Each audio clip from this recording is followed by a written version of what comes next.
Hi అండి, అందరికీ నమస్తే. ఈరోజు మన వీడియోలో మంచి స్పైసీ పెప్పర్ చికెన్ కర్రీ ఎలా ప్రిపేర్ చేసుకోవాలో చూసేద్దాం. దీనికోసం కడాయి తీసుకొని ఒక 2-3 టేబుల్ స్పూన్ల ఆయిల్ వేసుకోవాలి. అందులోనే ఒక 2 బిర్యానీ ఆకుల్ని తుంపి వేసుకోవాలి. ఇప్పుడు ఇందులో దాల్చిన చెక్క, లవంగ మొగ్గలు, ఒక 2 ఇలాచీ వేసుకోవాలి. అవి కాస్త ఫ్రై అయిన వెంటనే ఒక 3/4 కేజీ చికెన్ తీసుకున్నాను. ఇక్కడ నేను స్కిన్తో కూడా తీసుకున్నానండి. దీంట్లో ఉప్పు, పసుపు వేసుకోవాలి. 2 టేబుల్ స్పూన్లు వేసుకొని ఒక 3-4 సార్లు వాష్ చేసుకొని కడాయిలో అయితే వేసుకోవాలి. ఇప్పుడు ఈ చికెన్లో కాస్త వాటర్ ఊరే వరకు ఉడికించుకోవాలి. తర్వాత ఈ చికెన్కి సరిపడా ఉప్పు మాత్రమే వేస్తున్నాను, కర్రీ మొత్తానికి వేయలేదు. చికెన్కి సరిపడా ఉప్పు, 1 టీ స్పూన్ వరకు పసుపు వేసుకొని బాగా ఉడికించుకోవాలి. ఉప్పు వేశాక మనకు నీరైతే ఊరుతుంది చికెన్లో నుంచి బయట వచ్చి. ఆ నీరు మొత్తం మనకు ఎవాపరేట్ అయిపోవాలన్నమాట. నూనె పైకి తేలాలి. అప్పటి వరకు ఉడికించుకోవాలి. అప్పుడు మనకు చికెన్ అనేది బాగా ఫ్రై అవుతుంది. మంచి టేస్ట్ వస్తుందండి కర్రీ. మనకు స్మెల్ కూడా చాలా బాగుంటుంది. ఇప్పుడు దీనికోసం ఒక 2 ఉల్లిపాయలు, ఒక 2 టమోటాలు, 2 పచ్చిమిర్చి, కొంచెం పచ్చి కొబ్బరిని తీసుకుంటున్నాను ఇక్కడ. ఇప్పుడు ఈ 2 ఉల్లిపాయల్ని చిన్న చిన్న పీసెస్గా కట్ చేసుకొని మిక్సీ జార్లో వేసుకోవాలి. అలాగే కొబ్బరి ముక్కలను కూడా చిన్న చిన్న పీసెస్గా కట్ చేసుకొని ఈ మిక్సీ జార్లో వేసుకోవాలన్నమాట. ఈ ఉల్లిపాయల్లోనే ఒక 2 టీ స్పూన్ల అల్లం వెల్లుల్లి పేస్ట్ కూడా వేసుకుంటున్నాను.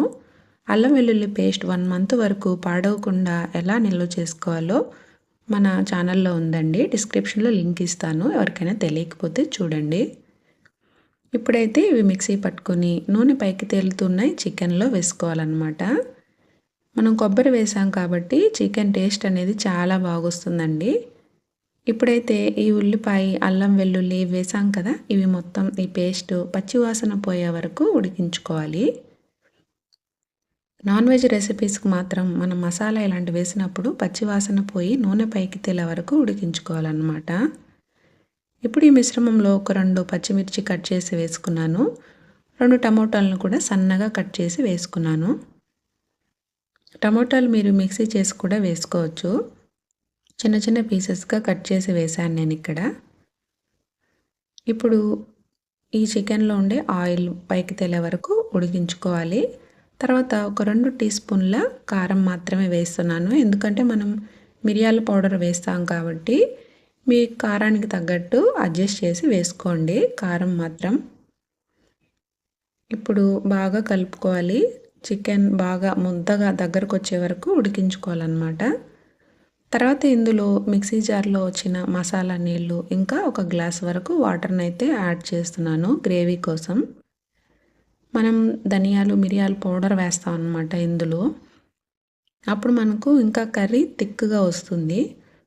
అందుకని ఎక్స్ట్రాగా 1 గ్లాస్ వాటర్ వేసి సిమ్లో పెట్టి నూనె పైకి తేలే వరకు ఉడికించుకోండి.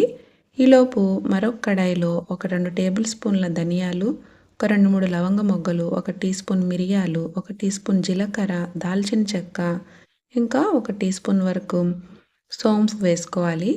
ఇవి మంచి అరోమా వచ్చే వరకు మీడియం ఫ్లేమ్లో పెట్టి ఫ్రై చేసుకోవాలి. ఇప్పుడు ఈ ఫ్రై చేసుకున్న ఈ స్పైసెస్ని మిక్సీ జార్లో వేసుకొని పౌడర్ చేసుకోవాలి. లాస్ట్లో ఒక సగం వెల్లుల్లిని అందులోనే వేసి పౌడర్ చేసుకోవాలన్నమాట.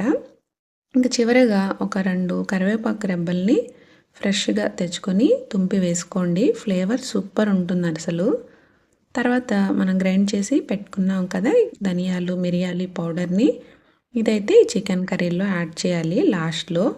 ఇంకా దింపేస్తామనగా ఒక 2 మినిట్స్ ముందు ఈ పౌడర్ చల్లుకోవాలన్నమాట. కర్రీ అయితే సూపర్ ఉంటుందండి. అచ్చం నాటుకోడి చికెన్ లాగే అనిపిస్తుంది ఈ ఫ్లేవర్ అయితే. ఈ పౌడర్ వేసి కలిపి సిమ్లో పెట్టేయాలన్నమాట. ఒక 5 నిమిషాల పాటు నూనె బాగా పైకి తేలుతుంది. ఒకసారి సాల్ట్ కూడా చెక్ చేసుకోండి. అంతేనండి, సింపుల్గా చికెన్ కర్రీ రెడీ.